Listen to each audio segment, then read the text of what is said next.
Welcome to our channel. ఇప్పుడు మనం చూడబోయేది నెక్స్ట్ చాప్టర్ పొలిటికల్ పార్టీస్ అనమాట. అంటే రాజకీయ పార్టీలు.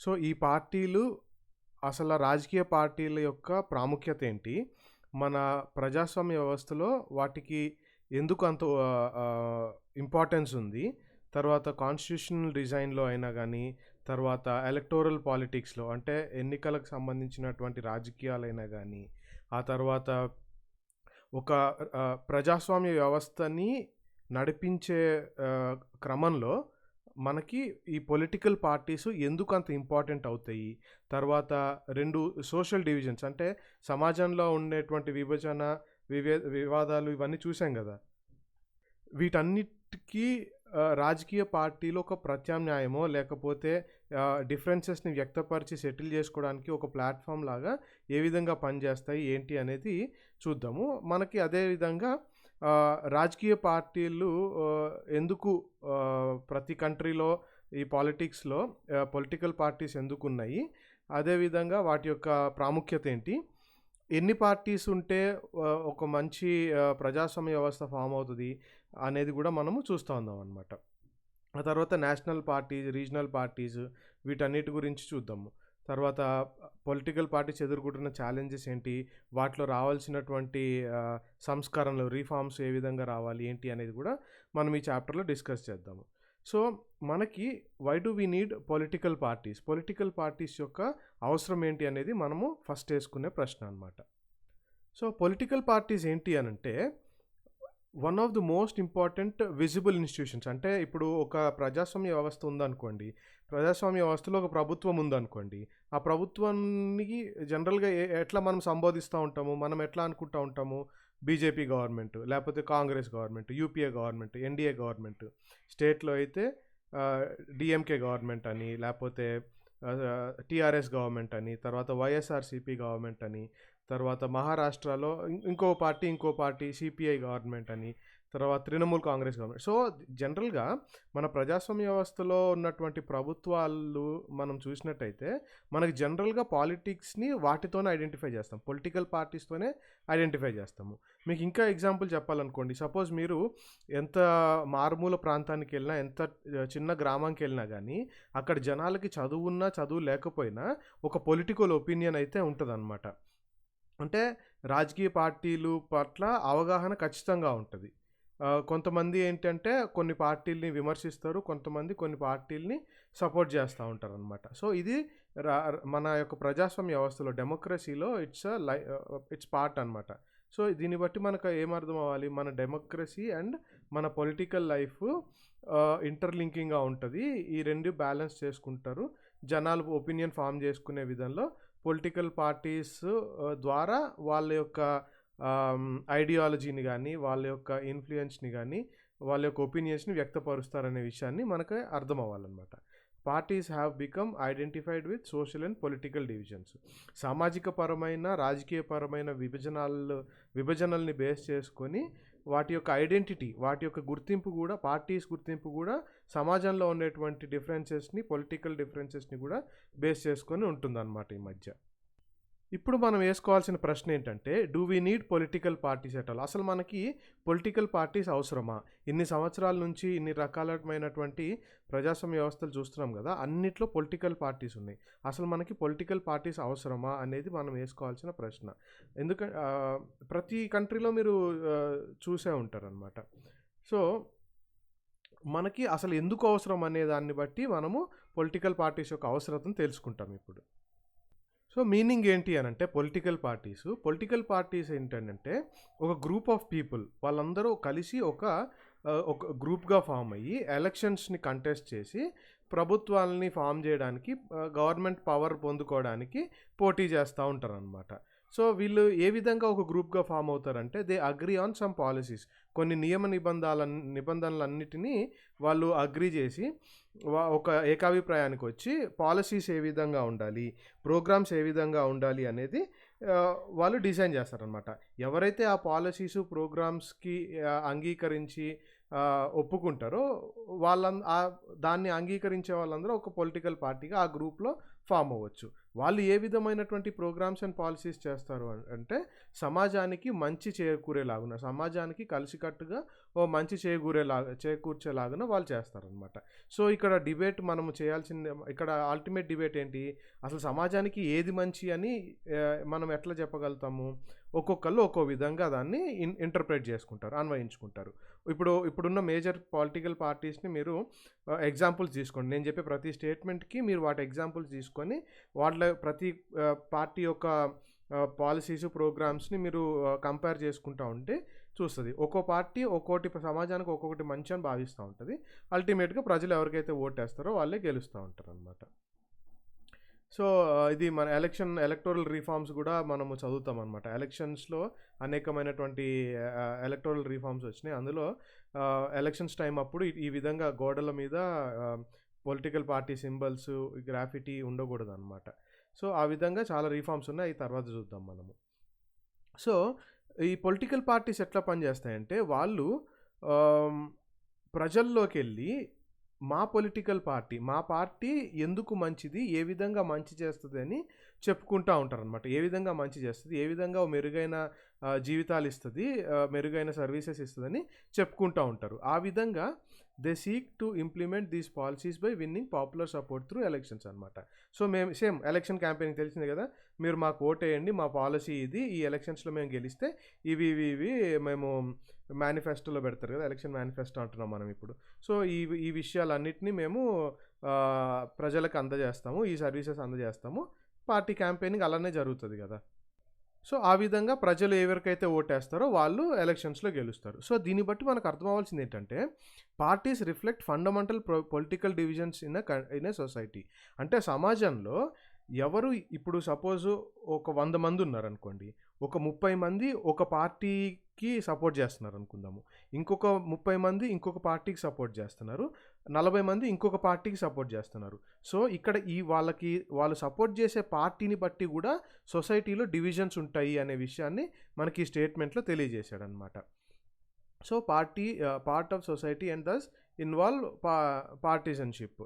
సో బేసికల్లీ ఈ పర్టిక్యులర్ డివిజన్స్ ఏవైతే ఉంటాయో ఇది పార్ట్ ఆఫ్ సొసైటీ. ఏ సొసైటీలోకి వెళ్ళినా కానీ ప్రతి ఒక్క ఫ్యామిలీలో ప్రతి ఒక్క సోషల్ గ్రూప్లో ఏదో ఒక పొలిటికల్ పార్టీకి సపోర్టో లేకపోతే విమర్శలో చేస్తూ ఉంటారు అనమాట. సో విచ్ పాలసీస్ అంటే ఇప్పుడు ఏ పార్టీని కానీ లేకపోతే ఏ పాలసీని సపోర్ట్ చేస్తుంది, ఎవరి ఇంట్రెస్ట్ ప్రమోట్ చేస్తుంది అనేది ప్రతి ఒక్కరు సమాజంలో ఆలోచించుకుంటూ ఉంటారనమాట. ఇప్పుడు సపోజ్ మీ ఫ్యామిలీ ఉందనుకోండి, మీ ఫ్యామిలీకి ఏ పార్టీ మేలు చేయగలుగుతుంది, లేదా మీ సొసైటీ ఉందనుకోండి, మీ సొసైటీకి ఏ పార్టీ ఎక్కువ మేలు చేయగలుగుతుంది, లేదా మీ ఆక్యుపేషనల్ గ్రూపు, అట్లా లార్జర్ ప్లాట్ఫామ్లో అట్లా ఆలోచించి ఆ పొలిటికల్ పార్టీకి సపోర్ట్ చేయడమో క్రిటిసైజ్ చేయడమో చేస్తూ ఉంటారు. సో ఓ పొలిటికల్ పార్టీకి 3 మెయిన్ కాంపోనెంట్స్ ఉంటాయి అన్నమాట. తెలిసిందే కదా, ఒక లీడర్ ఉంటాడు పొలిటికల్ పార్టీకి ఖచ్చితంగా. ఆ తర్వాత యాక్టివ్ మెంబర్స్ ఉంటారు, ఫాలోవర్స్ ఉంటారు, కార్యకర్తల్లాగా ఉంటారు అనమాట. సో ఈ పొలిటికల్ పార్టీస్ యొక్క ఫంక్షన్స్ ఏంటి జనరల్గా, వీళ్ళు అసలు ఎటువంటి కార్యాచరణ ఉంటుంది ఏంటిది అనేది మనము ఇప్పుడు చూద్దాం అనమాట. So first function of a political parties contest elections contest చేస్తాయి. అందరికీ తెలిసిందే కదా, 2019లో ఎలక్షన్స్ జరుగుతున్నాయి, తర్వాత బై ఎలక్షన్స్ కూడా జరుగుతూ ఉన్నాయి. డెమోక్రసీస్లో ఇది ఒక మేజర్ ఎక్సర్సైజ్ అనమాట. ప్రజాస్వామ్య వ్యవస్థలో మెయిన్ థింగ్ ఇది. So elections are fought mainly among the candidates put up by political parties వాళ్ళ క్యాండిడేట్స్ నుంచోబెడతారు, వాళ్ళు ఓటేస్తారు, ఎవరు గెలిస్తే వాళ్ళు ప్రభుత్వంలో భాగమవుతారనమాట. కొన్ని కంట్రీస్, యుఎస్ఏ లాంటి కంట్రీస్లో members and supporters of a party chose it's candidates, అదనమాట. మనకి ఇప్పుడు ఇది అంటే కొంచెం డీప్గా పాలిటిక్స్లోకి వెళ్తాం మనము. ఇప్పుడు పొలిటికల్ పార్టీ యూఎస్లో ఎట్లుంటుంది అనంటే, ఒక పొలిటికల్ పార్టీ నుంచి ఒక లీడర్ ఉన్నాడు అనుకోండి. సో రీసెంట్గా ఏమైంది అనంటే మీకు ఎగ్జాంపుల్ చెప్తా. డెమోక్రాట్స్, రిపబ్లికన్స్ అని 2 పార్టీస్ ఉంటాయి, 2 మేజర్ పార్టీస్ అనమాట. ఇండిపెండెంట్స్ కూడా ఉంటారు యూఎస్లో, నేను చెప్పేది ఎగ్జాంపుల్. సో ఇందులో ఏంటంటే డెమోక్రాట్స్ నుంచి ఎవరు ప్రెసిడెంట్ క్యాండిడేట్ అవ్వాలని చెప్పి ఫస్ట్ వాళ్ళు డిస్కస్ చేసుకుంటారు. వాళ్ళు డిస్కస్ చేసుకోవడం కాదు, ఎవరు ఉండాలనేది వాళ్ళు పోటీకి నిలబడతారు 2-3. అందులో నుంచి ఆ పార్టీలో ఉన్న క్యాండిడేట్స్ వాళ్ళకి ఓట్లు వేసి లేకపోతే వాళ్ళని వాళ్ళల్లో చూస్ చేస్తారనమాట డెమోక్రటిక్ క్యాండిడేట్ ఎవరు. అలాగే రిపబ్లికన్స్ కూడా చూస్ చేస్తారు. ఆ తర్వాత రిపబ్లికన్స్ నుంచి ఒకళ్ళు, డెమోక్రాట్స్ నుంచి ఒకళ్ళు పోటీ పడతా ఉంటారు. రీసెంట్గా డెమోక్రాట్స్ ఏం చేశారు అని అంటే ఇద్దరు కంటెస్టెంట్స్ ఉన్నారు, జో బైడెన్ అండ్ బర్నీ శాండర్స్ అని ఉన్నారనమాట. వీళ్ళిద్దరూ డెమోక్రాట్సే, ఇద్దరు ప్రెసిడెంట్ క్యాండిడేట్గా నుంచోవాలని అనుకుంటున్నారు. కానీ వాళ్ళు అక్కడ పోటీ చేయడమో లేకపోతే ఇంటర్నల్ పార్టీలో వాళ్ళు ఎలక్షన్స్ కండక్ట్ చేయడమో వేరే వేరే విధానాల ద్వారా క్యాండిడేట్ని ఎన్నుకున్నారు. ఫైనల్గా జో బైడెన్ ప్రెసిడెన్షియల్ క్యాండిడేట్గా వాళ్ళు డిసైడ్ చేశారనమాట. ప్రెసిడెంట్ ఆల్రెడీ ప్రెసిడెంట్గా ఉన్నాడు కదా ట్రంప్, మేబీ ఆయనకు పోటీ రాలేదేమో, డైరెక్ట్గా యునానిమస్గా సెలెక్ట్ అయ్యాడు. కానీ ఇండియాలో పరిస్థితి ఏముంది? In other countries like India top party leaders choose candidates for contesting elections. అంటే ఇప్పుడు సపోజ్ హైకమాండ్ అనే మాట మనము చాలా ఎక్కువ వింటూ ఉంటాం మనము మన ఇండియన్ పాలిటిక్స్లో. హైకమాండ్ అంటే ప్రతి ఒక్క పార్టీలో హయ్యర్ లెవెల్లో డెసిషన్ మేకింగ్ వాళ్ళు ఉంటారు. అంటే పార్టీ ప్రెసిడెంట్, పార్టీ సెక్రటరీ, తర్వాత వర్కింగ్ కమిటీ మెంబర్స్, తర్వాత అడ్హాక్ కమిటీ మెంబర్స్, ఆ కమిటీలు, ఈ కమిటీలు, డిస్ట్రిక్ట్ కమిటీ మెంబర్స్, వీళ్ళందరూ ఉంటారు కదా. ఈ influential higher top party leaders ఎవరైతే ఉంటారో వాళ్ళు ఒక కాన్స్టిట్యుయెన్సీ నుంచి ఎవరు నుంచోవాలో అనేది డిసైడ్ చేస్తుంటారు మనకి. మనము మన ఏపీలో చూసుకున్నట్టయితే ఎవరికి పార్టీ టికెట్ వస్తుంది అనేది లాస్ట్ దాకా ఉత్కంఠగా ఉన్నది. పార్టీ ప్రెసిడెంట్ చంద్రబాబు నాయుడు గారు అయితేనేమి, వైఎస్ జగన్ గారు అయితేనేమి, వాళ్ళ పార్టీకి ఎవరు నుంచోవాలి, ఎవరికి టికెట్ ఇవ్వాలనేది వాళ్ళు డిసైడ్ చేస్తారనమాట. సో అక్కడ రెండు డిఫరెన్సెస్. బేసికలీ వాళ్ళ మెయిన్ ఫంక్షన్ ఏంటి అని అంటే కంటెస్టింగ్ ఎలక్షన్స్ అనమాట, to gain power. Parties put forward, ఇంకోటి next function, parties put forward different policies and programmes and the voters choose from them. సింపుల్గా చెప్పాలంటే ప్రతి పార్టీకి ఒక ఎలక్షన్ మేనిఫెస్టో ఉంటుంది. ఆ మేనిఫెస్టో ప్రకారము ప్రజలు వాళ్ళకి ఏది మేలు చేకూరుతుంది అని భావిస్తే వాళ్ళకి ఓటేస్తూ ఉంటారు అనమాట. సో ఈ విధంగా చేయడం వల్ల ఏమవుతుంది అని అంటే అంటే ఈ విధంగా ఒక మేనిఫెస్టో తీసుకురావాలంటే ఆల్రెడీ ప్రజల్లో ఉండాల్సిన అవసరం ఉంటుంది. అప్పుడే లార్జర్ సొసైటీకి ఏం అవసరమో తెలుస్తూ ఉంటుంది అనమాట మనకి. సో గవర్నమెంట్స్ కానీ political parties, especially political parties ఏం చేస్తాయనంటే ప్రతి ఒక్కడి అవసరాన్ని వాళ్ళు తీర్చలేరు. సో లార్జర్ సొసైటీకి ఏది మంచి అనేది భావించి అవి చేపడుతూ ఉంటారు అనమాట. సో అల్టిమేట్గా తర్వాత వాళ్ళు పవర్లోకి వచ్చిన తర్వాత వాళ్ళు ఇచ్చిన మేనిఫెస్టోలో ఉన్న పాలసీస్ నెరవేర్చకపోవడం ఇంకా వాళ్ళ ఇష్టం అనమాట. యూజువల్లీ అది నెరవేర్చడానికి ప్రయత్నం చేస్తూ ఉంటారు. ఆ party reduces a vast multitude of opinions into a few basic positions which it supports. So ప్రతి ఒక్క కమ్యూనిటీకి, ప్రతి ఒక్క ఫ్యామిలీకి, ప్రతి ఒక్క విలేజ్కి వేరు అవసరాలు ఉంటాయి. ఒక విలేజ్ నుంచి ఇంకో విలేజ్కి అవసరాలు డిఫరెంట్గా ఉంటుండొచ్చు.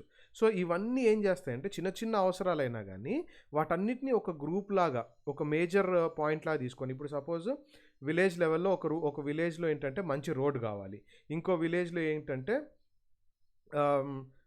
మంచి స్కూల్ కావాలి, ఇంకొక విలేజ్లో మంచి వాటర్ ఫెసిలిటీ కావాలి. సో వీటన్నిటిని క్లబ్ చేసేసి ఏం చేస్తారంటే రూరల్ ఫెసిలిటీస్, రూరల్ సర్వీసెస్గా ఆ పాయింట్స్ కిందకి వీటన్నిటిని తీసుకొస్తారు. ఆ విధంగా వీళ్ళు గవర్నమెంట్స్, పొలిటికల్ పార్టీస్ గవర్నమెంట్లోకి రావడానికి మేనిఫెస్టోస్, వాళ్ళ పాలసీ ప్రోగ్రామ్స్ డిసైడ్ చేస్తూ ఉంటారనమాట. The government is expected to base it's policies on the line taken by the ruling party అనమాట. సో అంతే కదా, రూలింగ్ పార్టీ ఏదైతే ఉంటుందో వాళ్ళే గవర్నమెంట్ ఫామ్ చేస్తారు కాబట్టి ఆ గవర్నమెంట్ నుంచి ఏం ఎక్స్పెక్ట్ చేస్తారు, ఏ పార్టీ రూలింగ్లో ఉంటే వాళ్ళు ఇచ్చిన మేనిఫెస్టో ప్రకారము రూల్ చేస్తారు అనేది భావిస్తూ ఉంటారు అనమాట. నెక్స్ట్ థర్డ్ పాయింట్కి వచ్చేస్తే మనకి ఏమర్థమవుతుందంటే parties play a decisive role in making laws for a country. Formally laws are debated and passed in the legislation. అంటే ఈ పొలిటికల్ పార్టీస్ యొక్క పాత్ర ఏంటి? ఇప్పుడు ఒక పార్లమెంట్లో కానీ అసెంబ్లీలో కానీ వాళ్ళు వెళ్ళారు అని అంటే ఏదో ఒక పొలిటికల్ పార్టీ నుంచి వెళ్తారు కదా, రూలింగ్లో ఉన్నా కానీ, అపోజిషన్లో ఉన్నా కానీ, లేకపోతే ఇండిపెండెన్స్ వాళ్ళు సొంతగా వెళ్తారు. సో ఎవరైనా కానీ ఒక అసెంబ్లీలో పార్లమెంట్లోకి వెళ్తే వాళ్ళు ఒక పొలిటికల్ పార్టీ పరంగా వెళ్తారు. సో ఆ పార్టీ పరంగా వెళ్ళినప్పుడు వీళ్ళు పార్టీగా ఏవైతే మేనిఫెస్టోలో పెట్టారో ఆ విషయాల్ని కూడా రూలింగ్లో ఉండేవాళ్ళు పాస్ చేసేలాగా, లేకపోతే రూలింగ్లో ఉండేవాళ్ళు తయారు చేసిన మేనిఫెస్టోకి అనుగుణంగా రూలింగ్లో ఉండేవాళ్ళు చట్టాలు తయారు చేసేలాగా, ఒకవేళ రూలింగ్లో ఉండేవాళ్ళు చేసే చట్టాలు వీళ్ళకి నచ్చకపోతే అపోజిషన్ వాళ్ళు ఏం చేస్తారు, డిబేట్ చేస్తారు. తర్వాత డెలిబరేట్ చేస్తారు, డిస్కషన్స్ చేస్తారు, చేసి లెజిస్లేచర్స్ పాస్ చేస్తారనమాట. సో అల్టిమేట్గా ఈ పాయింట్ మనకు చెప్పొచ్చేది ఏంటంటే, ఒక పర్టికులర్ లెజిస్లేషన్, ఒక పర్టికులర్ చట్టం పాస్ కావాలన్నా ఆ పర్టికులర్ క్రమంలో పొలిటికల్ పార్టీస్ యొక్క పాలసీసు, ప్రోగ్రామ్స్, ప్రతి ఒక్క పొలిటికల్ పార్టీ యొక్క పాలసీస్, ప్రోగ్రామ్స్ వాళ్ళ ఒపీనియన్స్ ద్వారా అక్కడ రిఫ్లెక్ట్ అవుతాయి అనే విషయాన్ని మనకి థర్డ్ పాయింట్లో మెన్షన్ చేస్తున్నారు అనమాట. తర్వాత ఫోర్త్ పాయింట్కి వచ్చేటప్పటికి parties form and run governments. అంతే కదా, ఒక పార్టీ ఏ పార్టీ అయితే ఎక్కువ ఓట్లు గెలుచుకుంటుందో, అది ఏ పార్టీ అయితే ఎక్కువ సీట్లు గెలుచుకుంటుందో అసెంబ్లీలో అయినా కానీ పార్లమెంట్లో అయినా కానీ, వాళ్ళు గెలిచిన తర్వాత parties form and run governments, తర్వాత వాళ్ళు గవర్నమెంట్ని రన్ చేస్తూ ఉంటారు అనమాట. మనం ప్రీవియస్ ఇయర్స్ ఎలక్షన్స్ చూసాం కదా, 2019 చూసాము, అంతకుముందు 14లో కూడా చూసామన్నమాట. సో ఈ పెద్ద పెద్ద పాలసీ డెసిషన్స్ ఏవైతే ఉంటాయో taken by political executives. So political executives అని నేను ఎందుకు అంటున్నానంటే, ఇప్పుడు పొలిటికల్ ఎగ్జిక్యూటివ్ అంటే సింపుల్గా చెప్పాలంటే క్యాబినెట్ అండ్ క్యాబినెట్ యొక్క మినిస్ట్రీస్ అనమాట. Council of ministers and cabinet, వీళ్ళు కలిపి క్యాబినెట్, కౌన్సిల్ ఆఫ్ మినిస్టర్స్. అంటే కౌన్సిల్ ఆఫ్ మినిస్టర్స్లో ఉండే వాళ్ళే క్యాబినెట్లో కూడా ఉంటారు. పొలిటీలో దీని గురించి మళ్ళీ ఎక్స్క్లూజివ్గా డిస్కస్ చేశాము. సో అలాంటప్పుడు ఏమవుతుందంటే ఈ మేజర్ డెసిషన్స్ ఏవైతే ఉంటాయో వాళ్ళే తీసుకుంటారు. అంటే బేసిక్గా పొలిటికల్ లెవెల్లోనే జరుగుతూ ఉంటుంది అనమాట. సో పొలిటికల్ ఎగ్జిక్యూటివ్ అని ఎందుకు అని అంటామంటే, ఒక పొలిటికల్ పార్టీ నుంచి వచ్చి, ఒక పొలిటికల్ అఫిలియేషన్ నుంచి వచ్చి వాళ్ళు మినిస్టర్స్గా అయ్యి, ఎంపీలుగా అయ్యి, ఎంపీల నుంచి మినిస్టర్స్ అయ్యారు కాబట్టి political executive. So non political executive ఎవరు అని మీకు ఐడియా ఇప్పుడు డౌట్ వస్తే, ఈ IAS officers, secretaries, under secretaries, వీళ్ళందరూ నాన్ పొలిటికల్ ఎగ్జిక్యూటివ్స్ అవుతారనమాట. పొలిటికల్ ఎగ్జిక్యూటివ్స్, మినిస్టర్స్, వీళ్ళందరూ ఆబ్వియస్లీ ఒక పార్టీ నుంచి వచ్చి ఉంటారు కాబట్టి ఆ పార్టీలో ఏవైతే వాళ్ళు ప్రోగ్రామ్స్ పెట్టాలి, ఆ పార్టీ యొక్క పాలసీస్ ఏవైతే ఉంటాయో, ప్రోగ్రామ్స్ ఏవైతే ఉంటాయో వాటికి అనుగుణంగానే చట్టాలు కూడా తీసుకొస్తూ ఉంటారు అనమాట. Parties recruit leaders, train them, make them ministers. అదే ఇప్పుడు అంతే కదా. ఇప్పుడు జనరల్గా ఏంటంటే, ఇప్పుడు మినిస్టర్స్గా ఉన్న వాళ్ళు ఎవరైతే ఉంటారో వాళ్ళు ఒకప్పుడు యూత్ లీడర్స్గానో లేదా వాళ్ళున్న ఊర్లో ఏదో సోషల్ సర్వీసెస్గా ఉండడమో, సో ఆల్రెడీ పార్టీ ఏదైతే ఉంటుందో వాళ్ళు ఇట్లా వాళ్ళ పార్టీ మెంబర్స్గా, యంగ్ ఏజ్లో వాళ్ళకి పార్టీ మెంబర్స్గా అయిన వాళ్ళని పిలిపించి, తర్వాత వాళ్ళకి ట్రైనింగ్ ఇచ్చి, తర్వాత వాళ్ళ పాలసీస్ గురించి చెప్పి, ఆ విధంగా వాళ్ళు ప్రమోట్ అవ్వకుండా మినిస్టర్స్ దాకా వెళ్తారనమాట. చాలా వరకు ఏంటంటే స్టూడెంట్ యూనియన్స్ నుంచి పెద్ద పెద్ద పొలిటికల్ లీడర్స్ అయిన వాళ్ళే చాలామంది ఉంటారు నేషనల్ లెవెల్లో. ఆ తర్వాత ఫిఫ్త్ ఫంక్షన్ ఏంటి అని అంటే, these parties that lose in elections play role of opposition parties అనమాట. సో పొలిటికల్ పార్టీస్ ఖచ్చితంగా గెలవడానికి ఎంత పోటీ పడతారన్నది ఎంత వాస్తవమో, అదే టైంకి అపోజిషన్లో కూడా ఉండి వాళ్ళ యొక్క అపోజిషన్ పర్టికులర్ పాలసీ తీసుకొచ్చారనుకుంటే, రీసెంట్గా ఫార్మర్ బిల్స్ పాస్ అయినాయి, అదే టైంలో సిఏఏ బిల్స్ పాస్ అయినాయి. చాలా టైం అంటే ఎవరు అపోజిషన్లో ఉన్నా, ఇప్పుడు కాంగ్రెస్ ఉంది కాబట్టి okay, Congress and other parties ఉన్నాయి, అప్పుడు అంతకుముందు బీజేపీ ఉన్న ఎవరున్నా కానీ ఆల్రెడీ ఉన్న ఒక రూలింగ్లో ఉన్న ఒక పొలిటికల్ పార్టీ యొక్క పాలసీస్ అండ్ ప్రోగ్రామ్స్ పట్ల విమర్శించాలి, డిబేట్ చేయాలి, డిస్కషన్ చేయాలి. సో ఈ విధంగా అపోజిషన్ పార్టీస్ కూడా ఏం చేయాలి, ఏదన్నా పర్టికులర్ పాలసీ ప్రజలకు వ్యతిరేకంగా అనిపిస్తే ప్రజల్లోకి ఆ విషయాన్ని తీసుకెళ్ళి చైతన్యం తీసుకొచ్చి వాళ్ళ ఒపీనియన్, వాళ్ళ సపోర్ట్ కూడా తీసుకోవాలి అన్నమాట. తద్వారా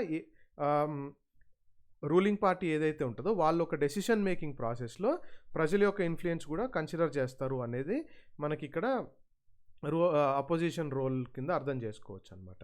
నెక్స్ట్ సిక్స్త్ ఫంక్షన్కి ఏంటి అని అంటే, parties shape public opinion. So public ఒపీనియన్ని కూడా షేప్ చేస్తారు. అంటే ప్రజలకు ఒక ఒపీనియన్ ఉండేది, ప్రజలకున్న ఒపీనియన్ ద్వారా వాళ్ళ పొలిటికల్ పార్టీస్ వాళ్ళ పాలసీస్ ఎట్లా ఫ్రేమ్ చేసుకుంటారు అనేది ఎంత నిజమో, పొలిటికల్ పార్టీస్ ప్రజల యొక్క ఒపీనియన్ని కూడా షేప్ చేస్తారనమాట. ఇప్పుడు సపోజ్ ఒక పర్టికులర్ ఇష్యూ ఉంది, గ్లోబల్ వార్మింగ్ అనే ఇష్యూ ఉంది, లేకపోతే వేరియస్ అదర్ ఇష్యూస్ ఉన్నాయి. ఇప్పుడు చెప్పాలంటే మనకి స్వచ్ఛ భారత్ ఉంది. స్వచ్ఛ భారత్ మనకి నరేంద్ర మోడీ గారు ప్రధానమంత్రి అవ్వక ముందు వరకు మన కాన్స్టిట్యూషన్లో పాలసీస్ అన్నిట్లో ఉంది.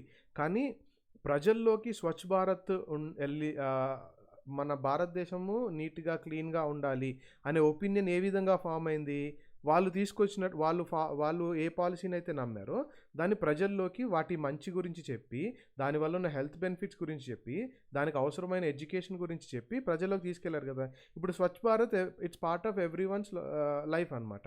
ప్రతి ఒక్కరికి ఆ అవగాహన ఉంది. ఇప్పుడు మన రోడ్స్ క్లీన్గా ఉంచుకోవాలని, తర్వాత డ్రైనేజ్ ఫెసిలిటీస్ క్లీన్గా ఉంచుకోవాలని, తర్వాత ప్రతి చోట్ల పబ్లిక్ టాయిలెట్స్ నీట్గా ఉండాలని, తర్వాత విలేజెస్లో కూడా టాయిలెట్స్ అవైలబిలిటీలో ఉండాలని, ఇవన్నీ ఈ ఒపీనియన్ అంతా మనకి ఎప్పుడు బలపడింది? స్వచ్ఛ భారత్ అనే విషయాన్ని ప్రధానమంత్రి గారు తీసుకొచ్చినప్పుడు. అలాగే అనేక విషయాల్లో వాళ్ళు కొన్ని ఇష్యూస్ని హైలైట్ చేసి మనకి మన పబ్లిక్ ఒపీనియన్ని కూడా షేప్ చేస్తారు అనే విషయాన్ని ఇక్కడ గమనించాలన్నమాట మనము. మళ్ళీ బేటీ బచావో బేటీ పడావో ఆందోళన ఒకటి, తర్వాత ఉమెన్ సేఫ్టీ విషయమైన ఇవన్నీ ప్రమోట్ చేస్తూ వస్తారనమాట. ఈ అన్ని విషయాల్లో తర్వాత ఇప్పుడు మనకి నరేంద్ర మోడీ గారు మేక్ ఇన్ ఇండియా గురించి ఎంత ఇంపార్టెంట్, మనకి ఇండియన్ మ్యానుఫ్యాక్చరింగ్ సెక్టర్కి, ఇండియన్ ఎకానమీకి ఎంత ఇంపార్టెంటో మనకు తెలియజేశారు. ఆత్మనిర్భర్ భారత్ ద్వారా తెలియజేశారు. సో ఇవన్నీ ఏంటంటే మన యొక్క ఒపీనియన్ని షేప్ చేస్తూ ఉంటాయి అన్నమాట, పబ్లిక్ ఒపీనియన్ని. సో అది వాళ్ళ యొక్క 6th ఫంక్షన్. 7th ఫంక్షన్ ఏంటి అని అంటే parties provide people access to government machinery and welfare schemes. అంతే కదా. ఇప్పుడు వెల్ఫేర్ స్కీమ్స్ ఏవైతే ఉంటాయో అవన్నిటిని ఇంప్లిమెంట్ చేయాలి. ఆర్డినరీ సిటిజన్కి చేరువుగా వెళ్ళాలి అని అంటే ఈ పొలిటికల్ పార్టీస్ వాటిని ఇనిషియేటివ్ తీసుకుంటాయి అన్నమాట. అందుకనే కొన్నిసార్లు చాలామందికి ఏంటంటే ఒక డిస్ట్రిక్ట్ కలెక్టర్కో లేదా సబ్ కలెక్టర్కో యాక్సెస్ ఉండకపోయినా కానీ ఆ లోకల్లో ఉండే పొలిటికల్ పార్టీ వ్యక్తి ఎవరైతే ఉంటారో, సర్పంచో, జెడ్పీటీసీ చైర్మన్, ఎమ్మెల్యేనో ఎవరో, వాళ్ళ ద్వారా ఎక్కువ వెళ్తూ ఉంటారు అనమాట. వాళ్ళకి ఏమైనా గ్రీవెన్సెస్ ఉంటే ఎక్కువ ఎమ్మెల్యేస్ దగ్గరికి, ఎంపీల దగ్గరికి వెళ్ళి చెప్పుకుంటూ ఉంటారు. వాళ్ళు దాన్ని సాల్వ్ చేయడమో, రెక్టిఫై చేయడమో చేస్తూ ఉంటారు అనమాట. సో దీన్ని బట్టి మనకు అర్థమైంది ఏంటి అని అంటే పొలిటికల్ పార్టీస్ యొక్క ఇంపార్టెన్స్ అంటే ప్రజల యొక్క ఒపీనియన్ని వాళ్ళు పాలసీస్లో రిఫ్లెక్ట్ చేయడమే కాకుండా కొన్ని మంచిగా అనిపించిన విషయాలు వాళ్ళు కూడా ఇంపాక్ట్ చేస్తారు అనే విషయాన్ని మనము గ్రహించాలి. ఇంకోటి ఏంటంటే పొలిటికల్ పార్టీస్ ఎప్పుడు should be responsive to people's needs. ప్రజల యొక్క అవసరతలు ఏవైతే ఉన్నాయో వాటికి రెస్పాన్సివ్గా ఉండాలి అనేది మనకి ఇక్కడ అర్థమవుతుంది. సో నెసెసిటీ, అసలు పొలిటికల్ పార్టీస్ యొక్క అవసరత ఏంటి? వై మోడర్న్ డెమోక్రసీస్, ఇప్పుడున్న ఆధునిక ప్రజాస్వామ్యాల్లో ఈ పొలిటికల్ పార్టీస్ యొక్క ఇంపార్టెన్స్ ఏంటి అని చూస్తే బేసిక్గా ఇప్పుడున్న డెమోక్రసీస్లో పొలిటికల్ పార్టీస్ లేకుండా ఒక డెమోక్రసీని ఎస్టాబ్లిష్ చేయలేరు అనేది అందరూ నమ్మినటువంటి ఒక సిద్ధాంతము అండ్ వాస్తవం కూడా అనమాట.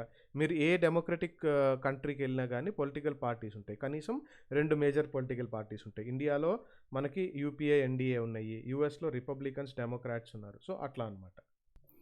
పొలిటికల్ పార్టీస్ యొక్క అవసరతని మనము ఎలా అర్థం చేసుకుందామంటే, ఒకవేళ పొలిటికల్ పార్టీస్ లేకపోతే ఏంటి పరిస్థితి అనేది అర్థం చేసుకుందాం.